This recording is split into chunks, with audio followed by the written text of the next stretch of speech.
melakukan sholat, dan yang lainnya juga telah beranjak. Tapi mengapa mereka tetap duduk dan mendengarkan Muhammad?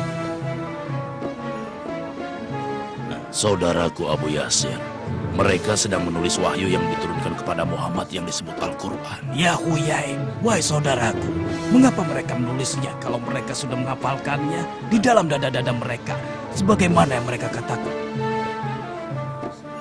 Nanti aku jelaskan. Aku rasa sekarang mereka mengetahui keberadaan kita. Ayo kita pergi dari sini.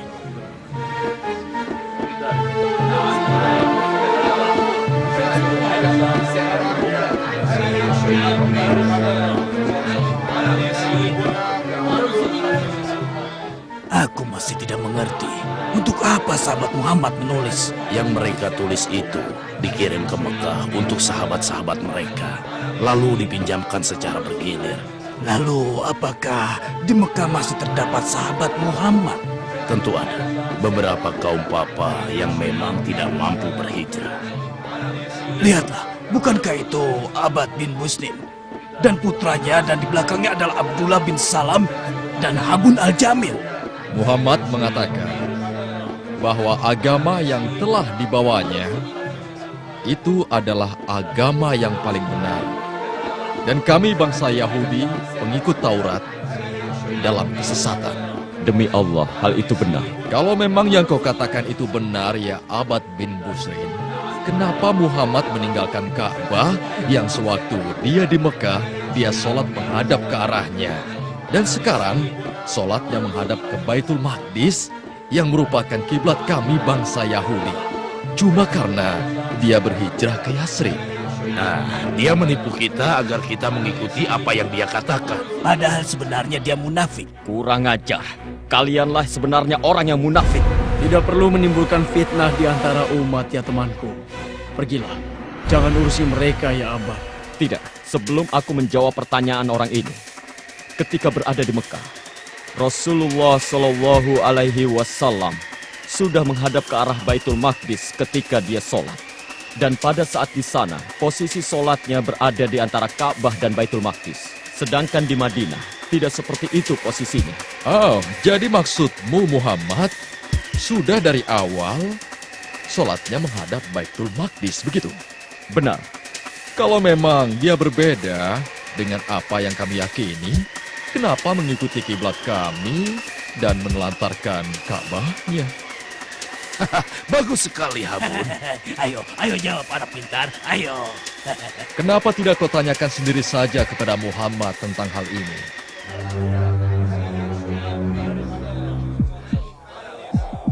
Kalau memang kami yang beragama Yahudi tidak berada di atas petunjuk yang benar, kalian wahai sahabat Muhammad tidak akan sholat menghadap kiblat kami dan kalian ikuti kami dalam hal itu.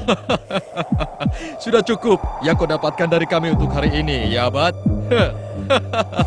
Jangan lupa, ceritakan kepada Muhammad tentang pembicaraan kita hari ini. Ayah, mengapa engkau diam dan tidak menjawab orang-orang itu? Apa benar kita telah merubah kiblat kita? Mari sebentar, nak. Ayah akan jelaskan padamu. Kiblat kita tidak pernah mengalami perubahan, nak. Sejak dari awal, Rasulullah Shallallahu Alaihi Wasallam telah melaksanakan sholat menghadap Baitul Maqdis, menghadap ke arah padang pasir yang berada di Palestina sebelah sini, dan Mekah berada di sini.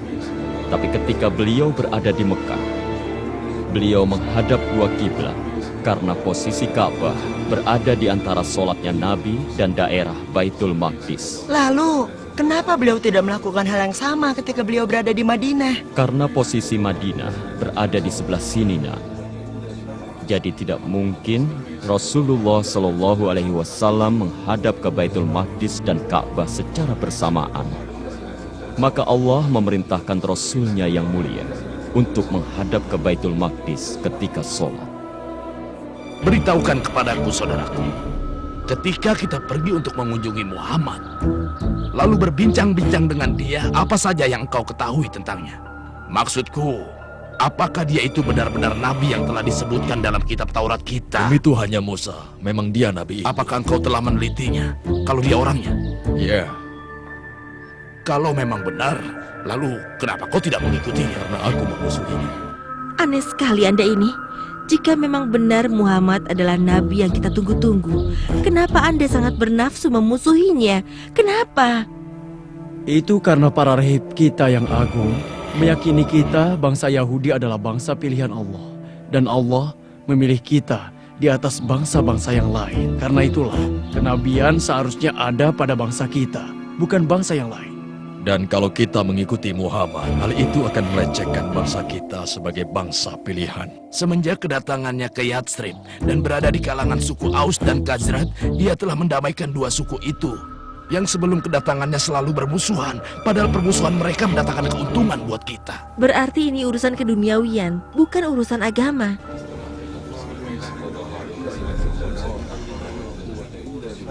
Apa yang Rasulullah Shallallahu Alaihi Wasallam katakan kepadamu? Rasulullah mengatakan bahwa beliau ingin agar Allah memindahkan kiblatnya dari kiblatnya bangsa Yahudi. Apa yang kamu katakan itu benar. Aku menyaksikan sendiri bahwa Rasulullah Shallallahu Alaihi Wasallam memandang ke langit dan memohon kepada Allah agar memindahkan kiblatnya. Kau benar. Matahari telah berada di tengah-tengah. Tidak lama lagi pasti Bilal akan memandangkan azan zuhurnya. Itulah tanda kita sholat. Kalau begitu, mari kita ke masjid untuk sholat berjamaah bersama Rasulullah Shallallahu Alaihi Wasallam.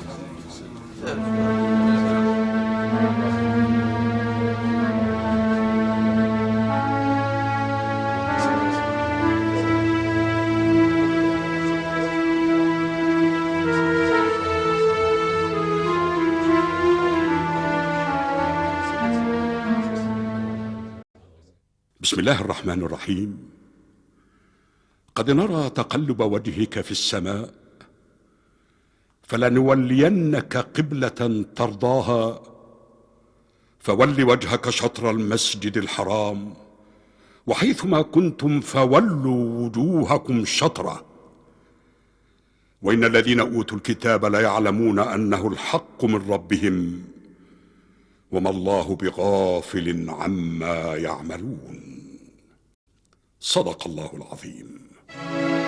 الله أكبر الله أكبر الله أكبر الله أكبر.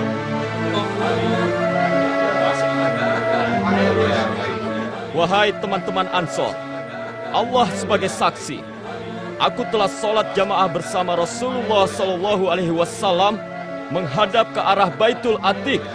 Maka mulai saat ini sholatlah kalian menghadap ke Ka'bah, ke arah Mekah. Allahu Akbar Allahu Akbar. Benar sekali yang kau beritakan kepadaku, ya Huyai.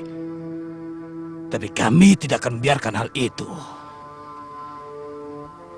Ya Abu Lahab, Oh ya, ada apa Abu Sufyan? benarkah yang sedang dibicarakan oleh kaum muslimin sekarang tentang keponakan Anda yang sudah melarikan diri ke Yathrib? Benar, benar. Mereka berkata bahwa kiblat mereka di waktu sholat telah dipindahkan ke Ka'bah. Bagus sekali. Sungguh pantas Muhammad itu bergelar makhluk terjujur dan terpercaya. Apa-apaan ini kawan? Apa kau telah meninggalkan agama nenek moyangmu dan beralih menjadi pengikut Muhammad? Sama sekali tidak. Karena dengan berkiblatnya Muhammad ke Ka'bah, itu merupakan tingginya kedudukan Ka'bah di atas Baitul Maqdis.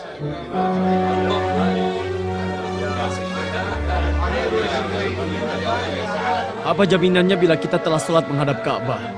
Muhammad tidak mengembalikan sholat kita menghadap Baitul Maqdis lagi. Katakanlah padaku.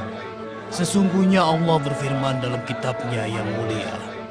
بسم الله الرحمن الرحيم سيقول السفهاء من الناس ما ولاهم عن قبلتهم التي كانوا عليها قل لله المشرق والمغرب يهدي من يشاء إلى صراط مستقيم صدق الله العظيم. Orang-orang yang kurang akalnya, siapa yang dimaksud dengan itu? Kalianlah yang dimaksud, wahai rahib-rahib Yahudi, dan juga kaum dari musyrikin Arab. Dan juga orang-orang munafik seperti mereka yang telah dibeberkan kebusukan mereka melalui ayat pemindahan arah kiblat ini. Ya, baiklah, baiklah. Kalau begitu kami berjanji akan bertemu dan berbicara dengan Muhammad. Kalian jangan khawatir. Ya Muhammad, Kami ada permintaan sedikit. Permintaan mudah. Ya, kami hanya memohon kepada Anda agar kembali menghadap ke arah Baitul Maqdis, kiblatnya bangsa Yahudi ketika Anda sholat. Dan kami dan seluruh bangsa Yahudi akan mengikuti Anda dan memeluk agama Anda. Tidak. Tidak. Jangan Anda percaya pada mereka ya Rasulullah. Saya amat mengerti mereka. Mereka adalah kaum yang suka berkata bohong dan penuh kebatilan. Kau benar, Abdullah. Kami dulu adalah umat yang sesat. Tapi sekarang, kami ingin mengikuti kebenaran bersama Muhammad seperti yang telah kau lakukan. Dan nanti ketika Muhammad mengembalikan kiblat ke Baitul Maqdis, kita beberkan di hadapan publik bahwa dia melakukan tawar-menawar dengan agamanya, biar semua orang tahu siapa dia sebenarnya.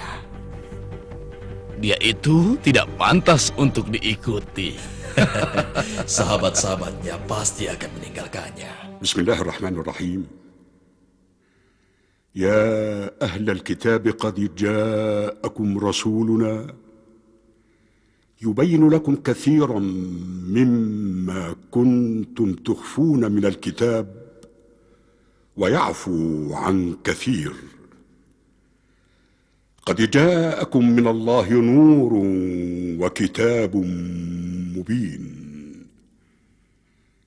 يهدي به الله من اتبع رضوانه سبل السلام ويخرجهم من الظلمات إلى النور بإذنه ويهديهم إلى صراط مستقيم صدق الله العظيم.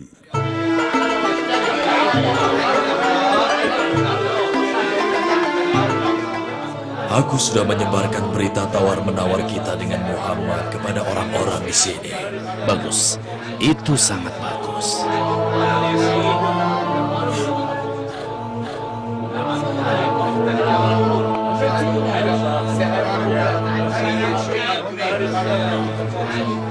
Coba lihat, itu Abad beserta temannya yang juga pengikut Muhammad. Ya, kau benar. Dan aku lihat mereka tidak berani lewat sini. Memangnya kenapa? Karena aku yakin sekali Muhammad akan kembali mengubah kiblatnya ke Baitul Maqdis dan tidak akan mempedulikan pendapat sahabat-sahabatnya. Ada apa ini ya Abad? Kau lewat begitu saja tanpa mengucapkan salam. Aku tahu alasannya kenapa mereka lewat begitu saja. Aku yakin kalau mereka ini malu dan sungkan. Kenapa kami mesti sungkan kepada kalian? Karena Muhammad memberitahukan sesuatu kepada kalian tentang kiblat. Dan mengirim kalian kemari untuk memberikan jawaban atas tawaran yang kami berikan. Benar. Dan Tuhan yang Maha Mulia telah menurunkan ayat tentang kalian. Bagus. Bagus sekali. Kawan-kawan, kemari, berkumpullah. Wahai suku Aus, wahai suku Khazraj, wahai pengikut Muhammad, kemarilah. Dengarkan apa yang sudah diucapkan Nabi kalian. Ayo, ayo Abad. Beritahukan yang sudah diucapkan Nabi kalian. Ayo cepat katakan. Kenapa kau diam saja, Abad? Ayo katakan. Anak kecil inilah yang akan membacakannya kepada kalian. Ayo, bacakan pada mereka. Allah yang Maha Mulia dan Agung berfirman. Bismillahirrahmanirrahim. Walain ataita alladhina utul kitaba bikulli ayah ما تبعوا قبلتك وما أنت بتابع قبلتهم وما بعضهم بتابع قبلة بعض ولئن اتبعت أهواءهم من بعد ما جاءك من العلم إنك إذا لمن الظالمين صدق الله العظيم. Allahu Akbar. Allahu Akbar. Allah menyingkap akal bulus kalian, wahai orang-orang Yahudi, dan mengembalikannya seperti senjata makan tuan, dan mewahyukan kepada nabinya agar tetap berpegang kepada kiblatnya. Kalian adalah bangsa yang membuat malu Nabi Musa dan mendustakannya. Tetapi kami adalah orang-orang yang mempercayai Muhammad dan mengikutinya, meskipun harus menyelam bersamanya ke dalam lautan. Allahu Akbar. Allahu Akbar. Tenang. Kalian jangan senang dulu. Kiblat kami Baitul Maqdis tentunya lebih utama dan lebih mulia dari Ka'bah yang menjadi kiblat kalian. Mengapa demikian, hai orang Yahudi? Itu Itu karena letaknya di tanah suci, tempat kelahiran Isa Al-Masih. Memangnya orang-orang Yahudi mempercayai kenabian Isa?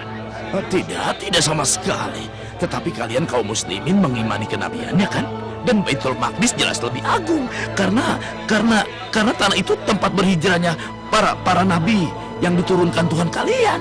Jadi jelas tentunya lebih agung kan? Janganlah kalian merasa senang dengan hujah kalian, wahai Yahudi. Karena perlu kalian ketahui adanya ayat yang menyebutkan keutamaan Ka'bah. Allah Subhanahu wa taala berfirman, Bismillahirrahmanirrahim. إن أول بيت وضع للناس للذي ببكة مباركا وهدى للعالمين صدق الله العظيم. Lalu bagaimana nasib sahabat kalian yang meninggal sebelum diubah arah kiblat? Dulu mereka sholat di Baitul Maqdis, jadi sholat mereka tidak sah. Kau telah berdusta atas nama Allah ya Huyai. Allah tidak akan menyia-nyiakan iman mereka. Dan Allah memberikan mereka ganjaran pahala dengan penuh dan tidak dikurangi. Seperti yang telah Allah firmankan. Apakah kalian punya dalih yang lain? semoga Allah menghinakan kalian, wahai bangsa Yahudi. Demi Allah, kalian sudah mengenal Muhammad SAW ketika disebutkan cirinya di dalam Taurat. Tetapi kalian menyembunyikannya. Dan kalian tidak pernah mau mengakuinya. Sesungguhnya Allah, malaikat-malaikatnya dan ciptaannya melaknat kalian. Bismillahirrahmanirrahim. Innal ladzina yaktumuna ma anzalna minal bayyinati wal huda min ba'di ma bayyanahu lin-nasi fil kitabi ulaika yal'anuhumullah wa yal'anuhumul la'inun. صدق الله العظيم.